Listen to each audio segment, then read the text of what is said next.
Good morning mga kapar. Ito nga pala yung first video natin sa YouTube mga kapar. Pero sasabihan ko na lang kayo mga kaninja para mas astig yung dating. Ako nga pala ay nakatira dito sa Japan. At isang boksingero, tapos isang business owner. Real talk mga kaninja, hindi ko alam kung ano yung gagawin ko dito sa YouTube. Kaya kung may mga idea kayo, paki-comment. Kahit ano man yan. Kunwari, vlog, challenge, prank. Kainin mo yon, kainin mo to. Gagawin natin lahat dyan guys. Punta na nga pala tayo sa training ko mga kaninja. Papunta na nga pala ako sa training ko ngayon. Isang nga pala akong professional boxer dito sa Japan. Kaya lahat na mahilig ng boxing dyan, paki-subscribe na lang para masamahan nyo ako sa journey ko. Alam nyo ba guys, yung mga boxer pag nakakakita ng salamin yan, kahit saan man yan, mag-i-start ng shadow boxing.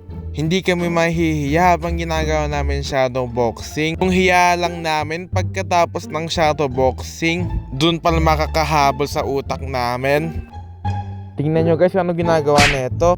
Andito na nga ako sa boxing gym na pinag-trainingan ko. Andito na nga pala ako sa gym ko mga kaninja. Bago nga pala ako mag-training, ito nga pala yung routine ko, sumasayaw. Oh, ang galing sumayaw. Tapos lalagay natin itong pampalakas na hairband para hindi harang sa buhok. Gusto tayo mag-training, kaya uwi na tayo mga kaninja. Uwi na nga pala tayo mga kaninja, kaso lang nagugutom ako. Kaya kakain muna ako sa paborito kong restaurant bago umuwi. Yung orderan nga pala dito, tablet na. Kaya lalagay mo lang yung number ng gusto mo. Tapos lalabas na yung menu. Pindot-pindot ka lang kung anong gusto mo i-customize. Pwedeng kanin, pwedeng tinapay. Pinilo ko tinapay. Tapos meron din drink bar. Dumating na nga pala yung in-order ko. Steak, tas tinapay. Tas magbayad na tayo. Ang galing dito mga kaninja, robot na yung nag-deliver. Nakauwi na nga pala ako ng bahay mga kaninja. Yung gagawin natin ngayon, bawat vlog na video natin, magtuturo tayo ng Japanese word. 5 Japanese word na pwede mong magamit dito sa Japan. Yung pinakauna ay Yamete kudasai. Madami nakakalam niyan eh. Sigurado ako Yamete kudasai. Ibig sabihin nun, please stop or tumigil ka sa Tagalog. Kunwari, may nagyayaya sa yung away. Sabi niya, suntukan tayo. Suntukan tayo. Yamete kudasai. Yun. Mas effective, dinagdagan mo siya ng Oni-chan, yamete kudasai. Yun. But effective to. Kasi, pag sinabi mo to sa kalaban, yung kalaban, matatawa. Pag natawa yung kalaban, suntukan mo kagad ganun. Knockout yun, for sure. Pangalawang Japanese word ay Pangalawang Japanese word is Ohayo gozaimasu. Ibig sabihin ay good morning.